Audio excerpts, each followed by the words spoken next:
Tranche de vie. Petit voyage à travers nos existences.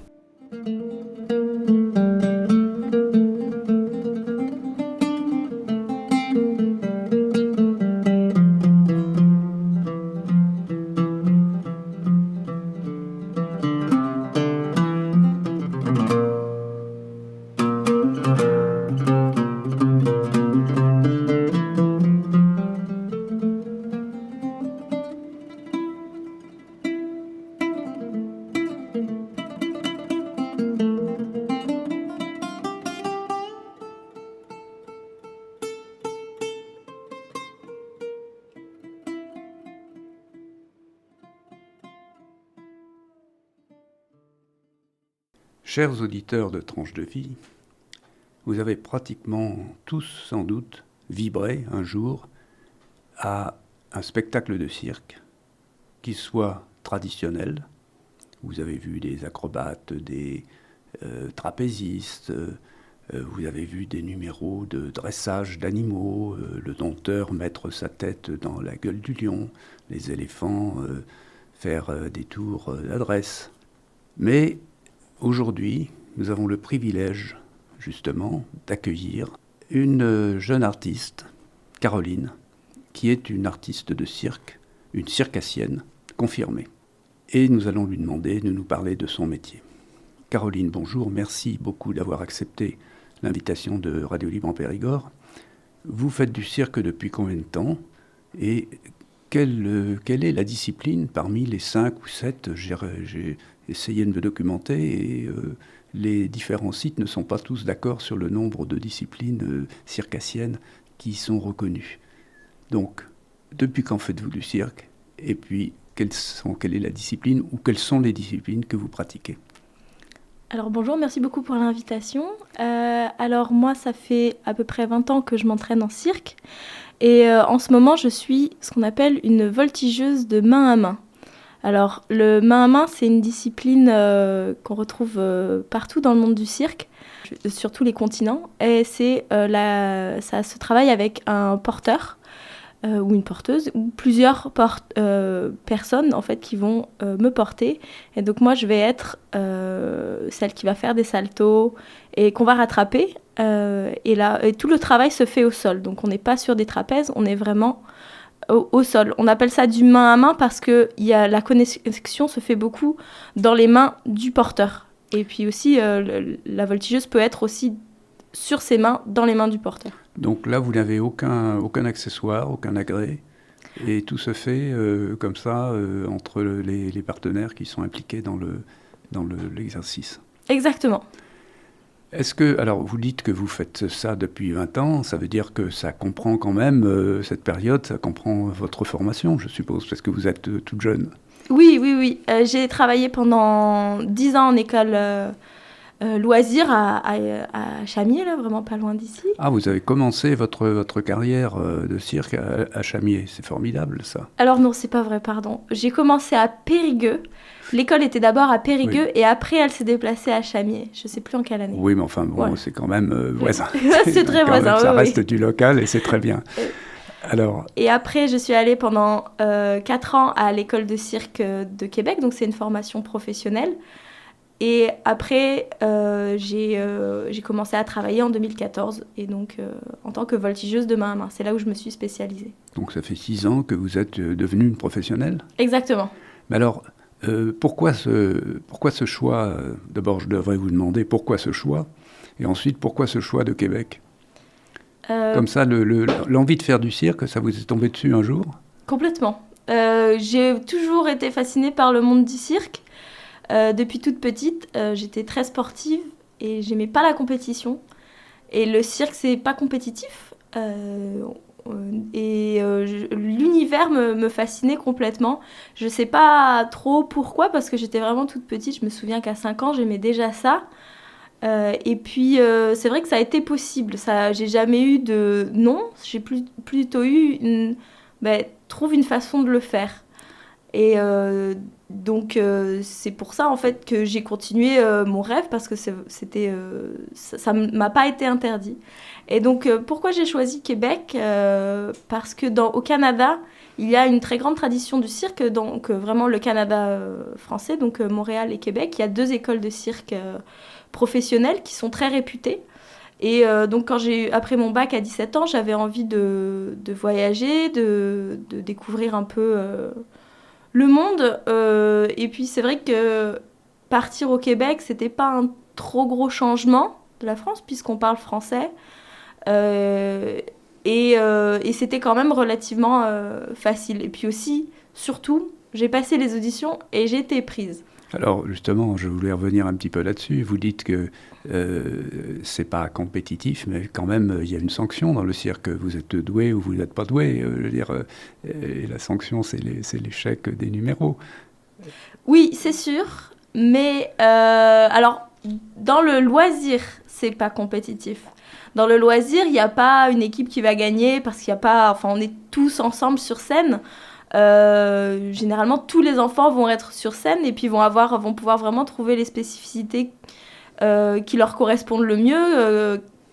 Quelqu'un de grand va pas être pénalisé comparé à quelqu'un de petit. On va juste trouver nos forces différentes. Moi, par exemple, en main à main, je dois travailler avec des personnes qui sont un peu moins du double de mon poids et beaucoup plus grands que moi. Et donc, en fait, c'est vraiment nos différences qui s'allient sur scène. Et c'est cette partie que j'aimais bien et qui n'est pas compétitive. Alors, justement, vous, comment êtes-vous arrivé à cette spécialisation? Est-ce que c'est venu très tôt ou bien est-ce que petit à petit vous avez découvert votre voie dans cette voltige de main à main? Alors non, j'ai découvert ça assez tard. J'ai découvert ça donc quand je suis rentrée à l'école de cirque de Québec en 2010. Avant ça, je faisais énormément d'acrobatie au sol et d'équilibre sur les mains, qui sont vraiment des prérequis pour faire du main à main. Et c'est vrai que mon gabarit, je fais 1m50, le permettait très facilement. C'était assez évident pour moi de faire du main à main du point de vue de mes acquis d'avant et de mon gabarit. Mais avant, je faisais d'autres disciplines et je pensais me spécialiser dans d'autres disciplines. Et quand je suis arrivée à Québec, ils m'ont dit...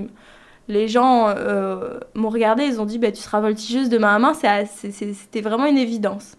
Alors, ça a été quand même annoncé par des dispositions particulières. Tout à l'heure, vous disiez que de toute petite, vous aimiez faire déjà des acrobaties qu'on peut se permettre quand on est très jeune. Est-ce que très tôt, vous avez fait de la gymnastique, par exemple, pour préparer cette spécialisation actuelle? Alors non, j'ai jamais fait de gymnastique.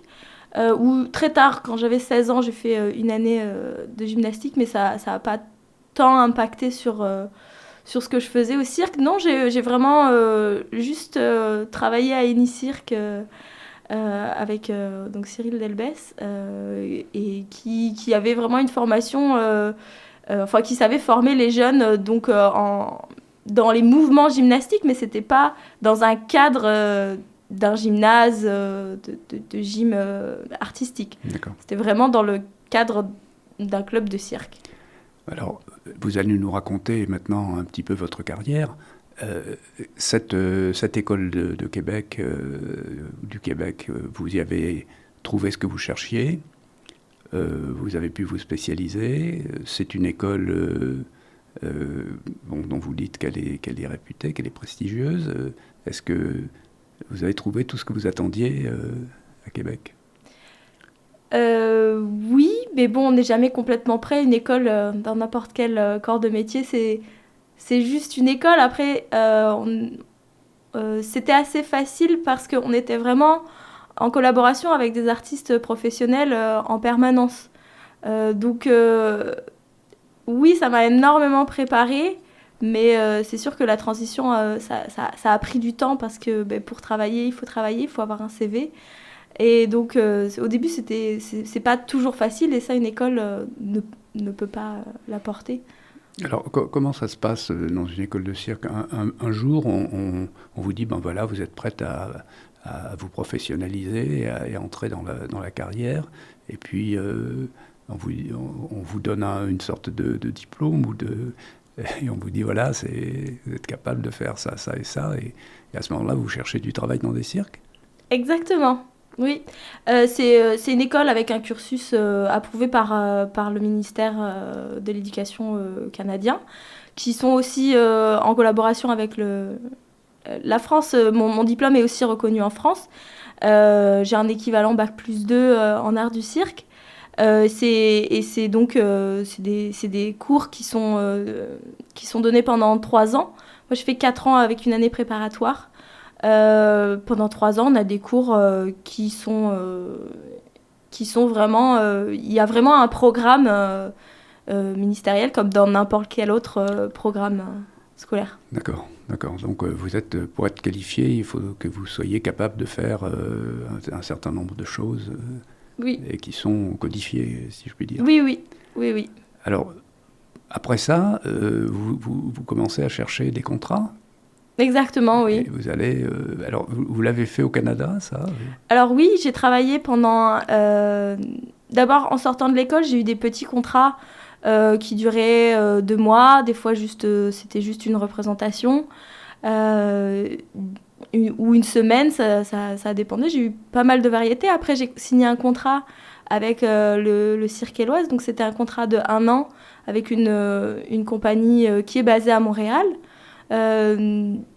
Et après, j'ai eu une autre période de transition où j'ai un peu changé de discipline, un peu de voix, et où j'ai travaillé donc en donnant des cours à l'école de cirque de Québec. Et puis après, j'ai signé un contrat de 2 ans donc avec une compagnie qui s'appelle Circa, basée en Australie. Ah oui. Et là, vous avez travaillé en Australie? Oui. Ah bon, dans quelle région? Alors, j'ai travaillé dans pas mal de régions en Australie. Donc, la compagnie est basée à Brisbane, donc dans le Queensland. Donc, j'ai travaillé un petit peu partout parce que le Queensland, c'est énorme. J'ai travaillé à la pointe nord qui s'appelle Cairns. Oui, Cairns. J'ai travaillé là. Ensuite, j'ai travaillé à Melbourne, à Sydney. Et après, dans beaucoup de petites villes autour et principalement Nouvelle-Galles du Sud et Queensland. D'accord. Donc maintenant, vous commencez à avoir un carnet bien garni et vous êtes une artiste internationale. Oui. Vous avez accédé à ce statut quand même. Oui. Parce que quand même, l'Australie, c'est un bon passeport. Hein. Oui. Pas trop en ce moment, mais bon. En ce moment, oui, c'est pas facile. Alors, parlez-nous un petit peu de la manière dont vous exercez. Alors, en France, là, vous êtes là pour quoi? Vous êtes en vacances? Vous êtes venu voir votre famille? Exactement. Et là, vous allez repartir dans quelle direction? Alors là, je vais repartir pour un projet un peu différent, où je vais aider à monter un spectacle, en fait. On a créé la structure d'un spectacle avec 10 artistes, mais c'est un spectacle qui se joue à 36. Donc, je vais aider à créer la structure du spectacle et à l'apprendre à ceux qui ne l'ont pas encore appris. Donc, ça va être un spectacle qui va se jouer à Perth. Donc, il va se jouer avec des artistes de Perth et des enfants de Perth et des danseurs aussi. Donc là, je vais travailler avec plusieurs types d'artistes. Donc ça va être un autre challenge. Je vais faire ça pendant 2 mois et après on va revenir en Europe. Tout à fait à l'autre bout de l'Australie alors. Voilà. Alors mais là, ça va se faire dans le cadre d'une structure australienne qui est déjà en place. Oui, alors c'est tout organisé par la compagnie Circa. Oui. Tout est mis en place par eux. Parce que Circa est australien? Oui, Circa c'est une compagnie australienne. D'accord. Alors, ce nouveau départ là que vous prenez pour avoir la responsabilité de la conception un petit peu de ce spectacle, est-ce que ça vous inquiète un petit peu, ou bien est-ce que vous pensez que vous allez pouvoir bien vous entendre avec tout le groupe auquel vous allez avoir affaire et pour mettre tout ça en place, parce que ça doit être extrêmement compliqué. Il doit y avoir des questions de minutage, puis des questions des questions de relations entre les participants. Oui, c'est sûr, ça va être un challenge, c'est sûr. Très tôt, en fait, les 3 groupes vont se rencontrer dès la première semaine. Ils vont travailler ensemble, donc au moins ils vont se rencontrer très tôt. Après, nous, on va aider, on va être là en permanence tout le temps, mais le directeur de la compagnie qui monte tous les spectacles va quand même venir très régulièrement de Brisbane pour nous encadrer et pour voir l'évolution, pour gérer le projet. Donc oui, c'est un challenge, mais je vais pas être seule. Le projet ne repose pas que sur mes épaules, donc non, ça va, je suis pas trop nerveuse. Parce que c'est un projet qui implique plusieurs disciplines. Ou bien est-ce que c'est la voltige au sol qui est le principal Alors, ça va être beaucoup basé sur le groupe, sur la masse, sur des gens ensemble. Donc il va y avoir un petit peu de voltige, mais pas non plus énormément. Beaucoup d'acrobatie au sol, plus individuelle, qui est plus facile à gérer. Mais ça va être beaucoup des images de groupe. Et donc il va y avoir aussi des danseurs, donc on va leur laisser de la place pour qu'ils s'expriment en danse. Justement, alors là justement, tu viens de parler de danse, parce que j'y pensais. Dans ce que vous pratiquez, où se situe la limite entre la danse et puis vraiment l'acrobatie? Parce que quand on voit certains spectacles de danse, on est en droit de se poser un peu la question. Et la deuxième question que je vais vous poser, c'est ce que vous préparez là, est-ce que c'est un spectacle typique de ce qu'on appelle le nouveau cirque? Alors, c'est vrai que dans ce qu'on appelle le cirque contemporain, on mélange les genres et on essaye de pas trop cloisonner. Ça, c'est du cirque, ça, c'est de la danse et ça, c'est du théâtre. C'est vrai que des fois, on va pousser un petit peu les frontières de ça et aller chercher des choses de la danse et des choses du théâtre. Donc, il n'y a pas de frontières fixes. Après, c'est vrai que moi, je ne dis pas que je suis une danseuse. J'ai eu un peu une formation de danse dans le cadre de l'École de cirque de Québec. Mais je ne me considère pas danseuse. Donc, c'est pour ça que je ne considère pas que c'est de la danse. Après, c'est vrai qu'on nous dit beaucoup que les spectacles sont très chorégraphiés. Chorégraphié, ça fait appel à la danse. Parce que j'imagine que quand même entre les numéros d'équilibre, vous devez être amené à vous déplacer, et donc de préférence, je suppose que vous devez apprendre à vous mouvoir avec élégance, et puis que ça soit bien coulé et sans... Oui, c'est sûr. On essaye de pas juste baser le spectacle sur la technique. Mais c'est vrai que même si on essaye d'intégrer d'autres choses, j'appellerais pas mon travail de la danse. Oui. Et alors, dans un spectacle comme ça, donc on vous confirmait qu'il fait partie de ce qu'on appelle le cirque nouveau, le nouveau cirque, il y a un scénario, il y a un fil conducteur. C'est-à-dire que ce qui différencie finalement, enfin vous m'arrêterez si je me trompe, mais d'après ce que j'ai lu, ce qui différencie le cirque à l'ancienne du cirque nouveau, c'est que dans le cirque à l'ancienne, il y a éventuellement un monsieur loyal qui dit maintenant vous avez vu les éléphants, maintenant vous allez voir des trapézistes, etc. Ce sont des numéros qui sont juxtaposés les uns après les autres. Alors que dans le cirque nouveau, si j'en crois ce que j'ai pu lire à droite et à gauche, il y a une espèce de continuité. Est-ce que c'est ça? Alors, je dirais oui pour le cirque traditionnel. Après, pour le cirque contemporain, je trouve que les limites... Et il n'y a pas une définition. En tout cas, moi, je n'ai pas trouvé une définition qui s'accordait vraiment à dire ce que c'était que le cirque contemporain. Ou alors, c'est peut-être ça, justement, la définition, je ne sais pas. Ça peut être tout, le cirque contemporain, il n'y a pas forcément une ligne à suivre. Après, c'est vrai que dans la compagnie dans laquelle je travaille et les spectacles que moi j'apprécie, j'aime bien quand il y a quand même une ligne de conduite, une ligne de direction. Le spectacle qu'on va jouer, il s'appelle Léviathan. Donc c'est vraiment c'est un spectacle un peu sombre quand même.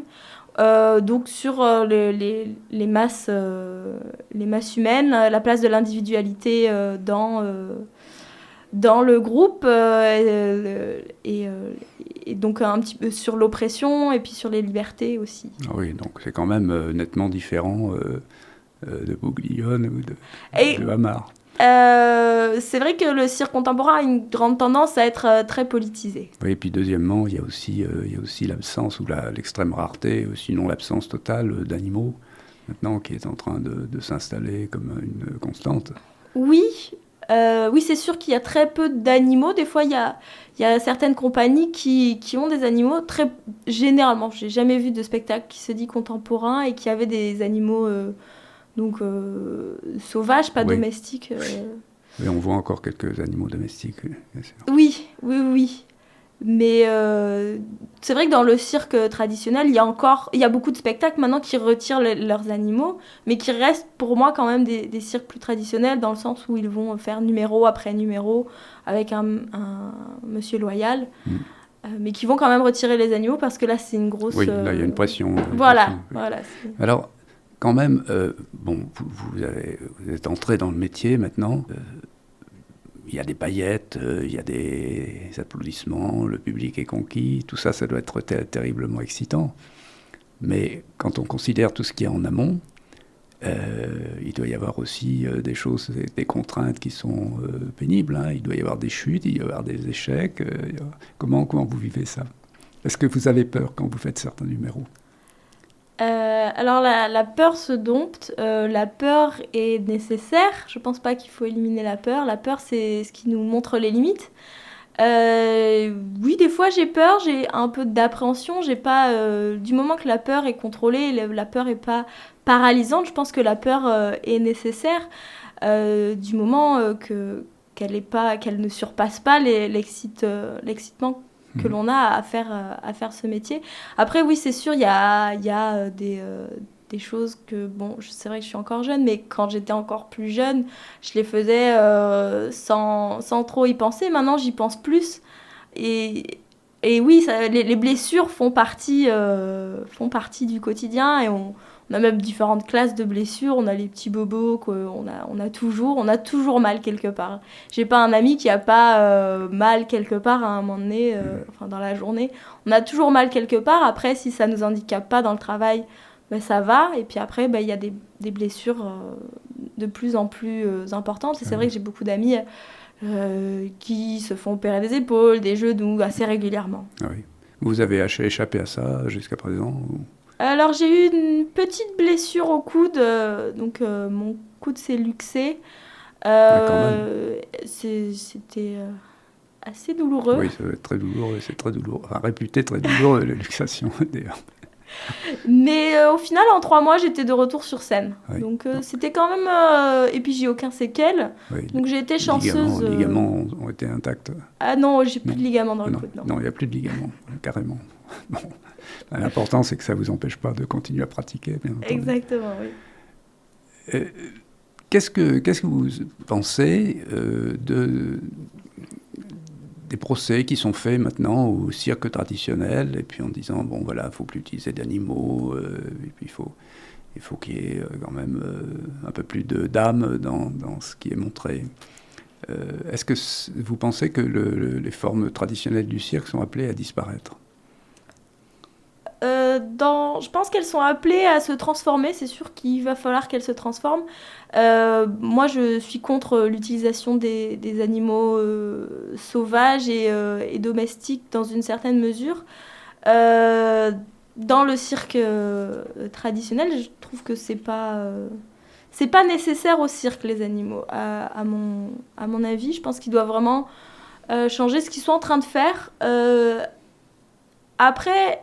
Moi, je ne veux pas renier le cirque traditionnel. Je me rappelle quand j'étais enfant, j'adorais ça aussi. Alors, il y a ça aussi. Et puis, le cirque contemporain vient du cirque traditionnel. Donc, je pense qu'on ne peut pas complètement renier ça. Mais c'est vrai qu'il y a des changements à faire dans le cirque traditionnel. Est-ce que dans le cirque, le nouveau cirque, est-ce qu'il y a des cirques contemporains, on va dire? Est-ce qu'il y a des familles déjà qui ont acquis une ancienneté suffisante pour s'installer dans une tradition comme les grandes familles du cirque classique? Oui. Dans ce que vous connaissez, est-ce qu'il y en a en France? Oui, il y a la famille Romanes et la famille Morales qui sont... Alors là, c'est là où les traditions de cirque vont vraiment... c'est difficile de dire ça c'est du cirque contemporain, c'est du cirque traditionnel. Ils ont une âme traditionnelle, mais ils ont voulu la pousser plus loin. Ouais, c'est-à-dire qu'ils ont fait la révolution de l'intérieur. Alors. Voilà, c'est ça. Et ça, c'est réussi, ça marche? Oui, moi je trouve que c'est très réussi. C'est alors c'est des compagnies qui sont quand même assez différentes dans leur style, mais j'aime beaucoup, j'apprécie énormément de voir les spectacles de l'un comme de l'autre. Pour moi, ça a conservé cette âme du cirque aussi belle. Vous allez terminer vos vacances là, et puis reprendre l'avion pour partir à Perth. Est-ce que vous aurez l'occasion de revenir, et est-ce que vous aurez l'occasion de revenir en France assez régulièrement pour faire profiter les gens des écoles de cirque, les jeunes, de votre expérience? Est-ce que ça fait partie de votre programme, ou bien est-ce que seulement vous allez continuer encore à parcourir le monde comme ça? Alors, à court terme, ça ne fait pas partie du programme parce que la compagnie nous font travailler énormément. On a beaucoup de spectacles, et quand on n'est pas en spectacle, on est en période de création, donc on n'a pas beaucoup de temps d'aller dans les écoles de cirque. Mais à moyen terme, oui, j'aime beaucoup l'enseignement, et j'aimerais beaucoup, après, aller dans des écoles de cirque et enseigner le cirque, tout simplement. Sans oublier Chamier, voilà. Le cirque. Voilà, mais Chamier, j'y retourne à chaque fois, ça, bon, c'est sûr. Très bien. Alors, pour poser quelques dernières questions, quand même, le cirque, c'est toute votre vie, ou bien est-ce que vous avez d'autres passions, d'autres hobbies? Alors, pour l'instant, c'est toute ma vie. Non, j'ai pas vraiment d'autres hobbies. Il y a des choses que j'aime bien faire, mais mon rêve d'enfant, c'était vraiment le cirque. Et après, il y a des choses, j'aime bien faire de l'escalade. Alors des fois, je vais faire de l'escalade un peu dans la nature, dans les lieux où on va. J'adore les randonnées. Alors des fois, c'est pas facile, il faut toujours louer une voiture et tout ça. Mais c'est vrai que le cirque occupe une très grande partie de ma vie. Au Canada, vous avez été servi quand même pour oui. ça. Puis, oui. Puis même en Australie, il y a quand même pas mal de choses à voir. Non, c'est sûr. Très bien. Écoutez, j'espère que vous allez continuer avec succès cette belle carrière que vous entamez, sans oublier de revenir de temps en temps à Coulommiers-Chamier, et puis on entendra parler de vous, et qu'un jour, une des compagnies avec lesquelles vous travaillez viendra se produire à Périgueux. Oui, j'espère, oui, ce serait chouette. Merci beaucoup, Caroline. Merci et bonne chance. Merci bien.